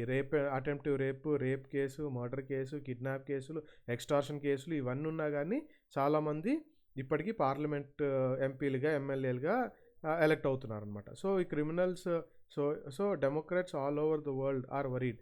ఈ డెమోక్రటిక్ పాలిటిక్స్‌ని సపోర్ట్ చేసిన మేధావులు ఎవరైతే ఉంటారో వాళ్ళు కొంచెం బాధపడ్డారనమాట. వాళ్ళు రిచ్ పీపుల్ యొక్క ఇన్‌ఫ్లుయెన్స్ పెరిగిపోతుంది, క్రిమినల్స్ యొక్క ఇన్‌ఫ్లుయెన్స్ పెరుగుతుంది. ఇవన్నీ అనమాట. సో, ఫోర్త్ ఛాలెంజ్ ఏంటంటే often parties do not seem to offer a meaningful choice to the voters. Recent ఇయర్స్‌లో ఏమైంది అనంటే ఇప్పుడు బేసికల్లీ ఏంటంటే ఐడియాలజికల్ డిఫరెన్సెస్ ఉంటాయి పార్టీస్‌కి మధ్యలో. ఒక్కో party right party, left party, central party ఇట్లా ఉండేదనమాట. సో, ఏంటి అనంటే ఇప్పుడు జనాలకి మేజర్‌గా మీనింగ్‌ఫుల్ చాయిసెస్ దొరకట్లేదు. ఎందుకంటే ప్రతి ఒక్క పార్టీ సేమ్ ఇష్యూస్‌ని అడ్రెస్ చేయాలని ట్రై చేస్తుంది. సేమ్ ఇష్యూస్‌కి అగెయిన్స్ట్‌గా పోరాడాలని ప్రయత్నిస్తుందనమాట. ఏదో బేసిక్‌గా చిన్న చిన్న డిఫరెన్సెస్ ఉన్నాయి గానీ, ఐడియాలజీ బేసిస్ మీద అందరూ ఆల్మోస్ట్ ఒక కామన్ గ్రౌండ్‌కి వచ్చేసారనేది ఇక్కడ చెప్తున్నాడు. In recent years there has been a decline in ideological differences. అంటే ఐడియాలజికల్ డిఫరెన్సెస్ లెఫ్ట్ వాదన, రైట్ వాదన, తర్వాత సెంట్రల్ లిబరలిస్టులు ఇట్లా ఈ విధమైన వాదన ఏం లేదు. అన్ని పార్టీసు అన్నిటిని యాక్సెప్ట్ చేసేయడమో, లేకపోతే అన్ని పార్టీసు ఒకే విషయానికి అంగీకరించి చిన్న చిన్న వేరియేషన్స్ మీద ఫైట్ చేస్తున్నాయి అనమాట. సో, ఐడియాలజీ బేసిస్ మీద ప్రజలకి మీనింగ్‌ఫుల్ చాయిస్ తీసుకోవడానికి లేదు. ఎందుకంటే అన్ని పార్టీలు అన్నీ ప్రాపగేట్ చేస్తున్నాయి, అన్నిటికీ ఒప్పుకుంటున్నాయి కాబట్టి. సో, బేసిక్‌గా ప్రజలకి ఏంటంటే చాయిసెస్ తగ్గిపోతున్నాయి. చాయిసెస్ తగ్గిపోయినప్పుడు ఒక బెటర్ సిట్యుయేషన్‌ని ఎవరిని ఎన్నుకున్నా ఒకటే కదా, మనకు పెద్ద చాయిస్ ఏముంటుంది అనేది ఒక ఒపీనియన్ వచ్చేస్తుందనమాట. సో, ఆ విధంగా పాలిటిక్స్‌లో కొన్ని చేంజెస్ వచ్చినాయి. సో, ఈ ఛాలెంజెస్ అన్నిటిని ఏ విధంగా ఎదుర్కోవాలి, ఏ విధంగా రీఫార్మ్స్ తీసుకురావాలి, ఏ విధంగా మన ఎలక్టోరల్ రీఫార్మ్స్ అసలు సాధ్యమా కాదా కూడా మనం ఇప్పుడు చూద్దామన్నమాట. So, how can parties be reform, సంస్కరణలు ఏ విధంగా తీసుకురావచ్చు అనే విషయాన్ని మనం ఇక్కడ చూద్దామన్నమాట. అదేవిధంగా అసలు పార్టీలు పొలిటికల్ పార్టీస్లో రీఫార్మ్స్ తీసుకురావడానికి వాళ్ళు సిద్ధంగా ఉన్నారా లేదా కూడా మనం అనుకుందాం అన్నమాట. సో, ఇన్ అ డెమోక్రసీ, ఓ ప్రజాస్వామ్య వ్యవస్థ ఉందంటే the final decision is made by leaders who represent political parties. Political parties ఏవైతే ఉంటాయో ఆ పొలిటికల్ పార్టీస్ని రిప్రజెంట్ చేసే లీడర్స్ ఎవరైతే ఉంటారో వాళ్ళదే కదా ఫైనల్ డెసిషన్. సో, అలాంటి సిచ్యువేషన్లో ప్రజలు ఏం చేయగలరు, ఒక పర్టికులర్ పర్సన్ కానీ పార్టీ కానీ పొజిషన్లోకి వెళ్ళకుండా ఆపగలరు. అంతేగాని ఆ పొలిటికల్ పార్టీలో వాళ్ళని మార్చలేరు కదా. చూడండి, people can replace them but only by another set of party leaders. అంటే ఒక పొలిటికల్ పార్టీ వ్యవహారం సరిగ్గా లేదన్నప్పుడు ప్రజలు మార్చగలరు. కానీ ఇంకొక పొలిటికల్ సిస్టమ్‌ని తీసుకోవాలి. అది కూడా అలాగే ఉంటే ఇప్పుడు ఏది చూజ్ చేసుకోవాలి? ప్రజలకి ఆ ఇది లేదనమాట. సో, అలాంటి సిట్యుయేషన్‌లో పొలిటికల్ పార్టీస్ అన్నీ కొన్ని వ్యవహారాల్లో ఒకేలాగున్నప్పుడు మనము ఒక ఒక ఒక దరిద్రం నుంచి ఇంకో దరిద్రంకెళ్తున్నాం తప్ప సిట్యుయేషన్‌ని బెటర్ చేయలేకపోయాము అనేది ఇక్కడ సింపుల్‌గా పచ్చిగా చెప్పాలంటే మీనింగ్ అనమాట. సో, అది మెరుగుపడాలి అనంటే పొలిటికల్ పార్టీస్, ఆ తర్వాత లీడర్స్ వాళ్ళల్లో ఒక ఇనిషియేటివ్ రావాలి. రిఫార్మ్స్ తీసుకురావాలి, సంస్కరణలు తీసుకురావాలి అనేటువంటి ఇంట్రెస్ట్ వాళ్ళకి రావాలనమాట. సో, ఆ విషయంలో వాళ్ళు ఏం చేశారు అనంటే ఎమ్మెల్యేస్, ఎంపీస్ ఒక పార్టీలో నుంచి ఇంకో పార్టీలోకి మనకు తెలిసిందేగా చూస్తూనే ఉన్నాం చిన్నప్పటి నుంచి. ఎవరైతే ఒక పార్టీ నుంచి గెలుస్తారు, రూలింగ్ పార్టీ ఇంకోటి పవర్‌లోకి వచ్చిందనుకోండి, మాట్లాడుకోవడం, ఆ పార్టీలోకి వెళ్ళిపోవడము. సో, ఇది మనం ఎప్పటినుంచో మన రాజకీయాల్లో జరుగుతున్న విషయమే. సో, ఏం చేశారు అనంటే ఒక రిప్రజెంటేటివ్ ఒక పార్టీలో నుంచి ఎమ్మెల్యేగా ఎన్నుకోబడితే ఇంకో పార్టీలోకి డిఫెక్ట్ అయ్యి వెళ్తే గనక ఆయన్ని సస్పెండ్ చేయమని అందరూ ఒక అభిప్రాయానికి వచ్చారనమాట. సో, దాన్నే డిఫెక్షన్ అంటామనమాట. అంటే changing party alliance from the party on which a person has elected. A party చేత ఎన్నుకోబడ్డాడో దాని నుంచి ఇంకో పార్టీకి వెళ్ళిపోవడం అనమాట. సో, బేసిక్‌గా మినిస్ట్రీ పదవుల కోసము లేదా కాంట్రాక్ట్స్‌లో ఎంతో కొంత పొందుకోవడం కోసం ఇట్లా వెళ్తూ ఉంటారు. సో, ఈ కొత్త లా ఏం చెప్తుందంటే డిఫెక్షన్స్‌ని ఆపడానికి ప్రయత్నిస్తుందనమాట. సో, ఎప్పుడైతే ఒక ఎమ్మెల్యే గాని, ఎంపీ గాని ఒక పార్టీలో ఆయన ఎన్నుకోబడిన పార్టీలో నుంచి ఇంకో పార్టీలోకి వెళ్ళిపోతే he lose his seat in legislation. Assembly membership అయినా, పార్లమెంట్ మెంబర్‌షిప్ అయినా కోల్పోతాడనమాట. సో, డిఫెక్షన్స్ తగ్గుతాయి అనేది మనకి అర్థమవుతుంది. At the same time this has made any decent even more difficult. So, ఇంకొక దీనిలో డ్రాబ్యాక్ ఏంటి అనంటే ఇప్పుడు చచ్చినట్టు పార్టీతో ఒప్పుకోవాలి. ఇప్పుడు పార్టీని ధిక్కరించి వెళ్ళడానికి లేదనమాట. సో, పార్టీని ధిక్కరించి వెళ్ళడానికి లేనప్పుడు పార్టీలోనే కొన్ని డెసిషన్స్ సరిగ్గా తీసుకోవట్లేదు అని అనిపించిందనుకో, ఇతను తన విమర్శల్ని ఎక్స్‌ప్రెస్ చేయడానికి ఉండదు. పార్టీ ఏది చెప్తే అట్లా నడుచుకుంటూ వెళ్ళిపోవాల్సి వస్తుంది. సో, ఇండివిడ్యువల్ వాయిసెస్‌కి, ఇండివిడ్యువల్ ఒపీనియన్స్‌కి అక్కడ కొంచెము రేషనల్‌గా ఆలోచించే వాళ్ళకి కొంచెం దెబ్బలాగా అక్కడ మనకు అర్థమవుతుందనమాట. సో, ఆ తర్వాత ఇంకొక ఆర్డర్ ఏమొచ్చింది, మనీ ఇన్‌ఫ్లుయెన్స్, క్రిమినల్స్ ఇన్‌ఫ్లుయెన్స్ తగ్గించడం కోసము మ్యాండేటరీగా ఎలక్షన్ కంటెస్ట్ ఎవరైతే చేస్తారో నామినేషన్ ఏసేటప్పుడు ప్రతి ఒక్కళ్ళు వాళ్ళ ఆస్తులని అఫిడవిట్ ద్వారా, తర్వాత క్రిమినల్ కేసెస్ ఏమైనా పెండింగ్‌లో ఉంటే అది కూడా వాళ్ళ అఫిడవిట్‌లో మెన్షన్ చేయాలన్నమాట. సో, ఆ పర్టిక్యులర్ రూలింగ్ సుప్రీంకోర్టు ఇచ్చినప్పటికీ కానీ వాళ్ళు ఇచ్చిన ఇన్ఫర్మేషన్ కరెక్టా కాదా అనే విషయాన్ని చెక్ చేసి క్యాండిడేట్ నిజం చెప్తున్నాడా లేదా అనే విషయాన్ని వెరిఫై చేయలేని పరిస్థితి అనమాట. సో, ఇంకా రిచ్ అండ్ క్రిమినల్స్ యొక్క ఇన్వాల్వ్మెంట్ అంటే వాళ్ళకి ఇన్ఫ్లుయెన్స్ మనము ఎలక్షన్స్లో చూస్తూనే ఉంటాము.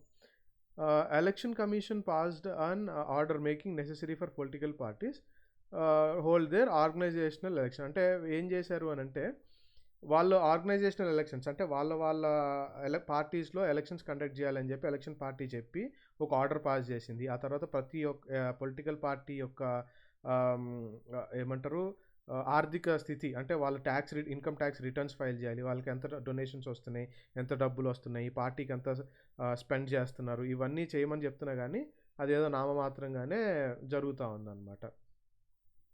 సో, పెద్దగా ఎవరు అది ఇంప్లిమెంట్ చేయట్లేదు అనమాట. సో, ఇవన్నీ సజెషన్స్ వచ్చినప్పటికీ కూడా